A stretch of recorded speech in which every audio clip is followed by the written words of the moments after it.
So in this video, I want to talk to you a little bit about how we work with problems that relate to compounding interest.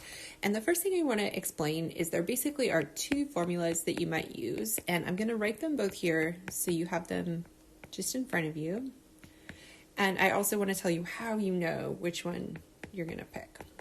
Okay, so the formula on the left you'll use for anything that talks about compounded daily, monthly, semi-annually, like a specific description. The one on the right is going to be used anytime you see the phrase compounded continuously.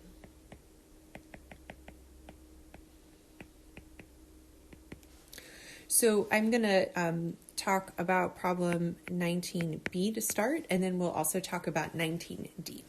So 19b says that you invest $1,500 initially into an account with a 3% interest rate.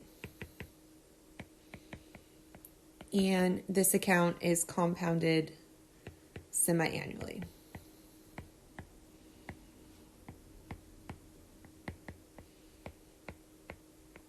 Okay, so because I'm not seeing the phrase compounded continuously and I'm being told it's compounded semi-annually with a specific description, I know that the formula that I want to use is this one. Okay, now the other thing I need to do is identify the different letters. So the initial investment is always your P, so that will go into the equation. The interest rate is given as a percent, but you're going to need to change it to a decimal. So 3% is 0.03. The last letter that I need to get for this is the N. And N is the number of times you compound a year. So semi-annually means 2 times a year. I'll just kind of briefly go through if you compounded monthly, N would be 12 because that's 12 times a year. If you compounded daily, N would be 365 because there are 365 days in a year. So whatever problem you're doing, you're going to select N by the number of times that you compound per year. So now that I have these specific values for the problem, my model is coming from the formula at the top that I've underlined in orange. And I'll just put in the pieces in color so you're seeing how they fit. Oops.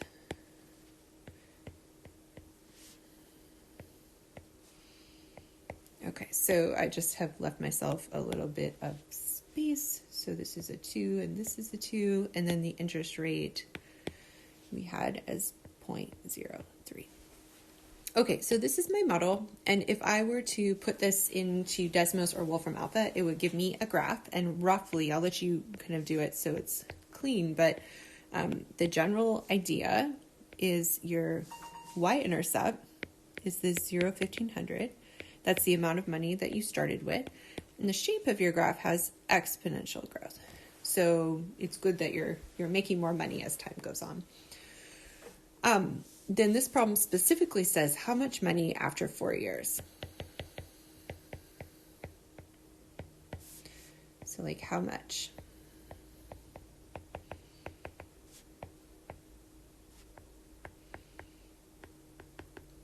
Now, as far as the graph, what this is saying is if we're trying to figure out the y-coordinate of a point that has 4 as a t-coordinate, this is going to be the answer to the question.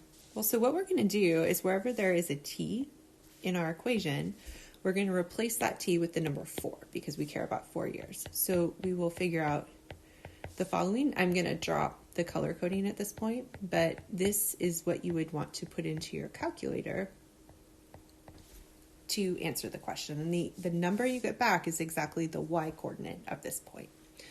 Now, I want to also do an example for you. For example, 19D.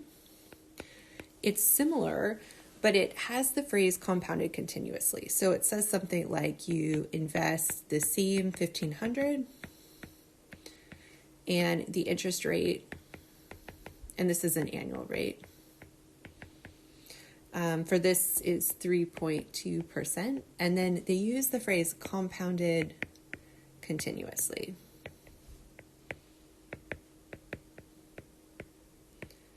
So this is telling me, because I'm seeing this phrase on the first slide, this was saying the equation that I had on the right-hand side.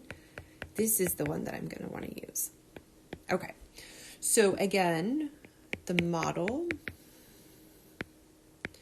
is based on taking this equation and putting in the specific values we have. So P, again, is the amount you invest. That's the same, the 1,500. E is just a number. It's about 2.7, so I'll just write E. Now, I have to convert my interest rate. It's as a percent, so I would like to change this to 0.032. It needs to be a decimal. So that is what is going in for the R. And then, of course, you have the T. So this is my model, and if I were to graph it, it would have quite a similar shape to what you saw before. The curve will just be a bit steeper. You can compare them if you want to by using Desmos, but this value is, again, 1,500 because that's how much you have in your account. Now, you're being asked again, after 4 years, how much do you have in your account?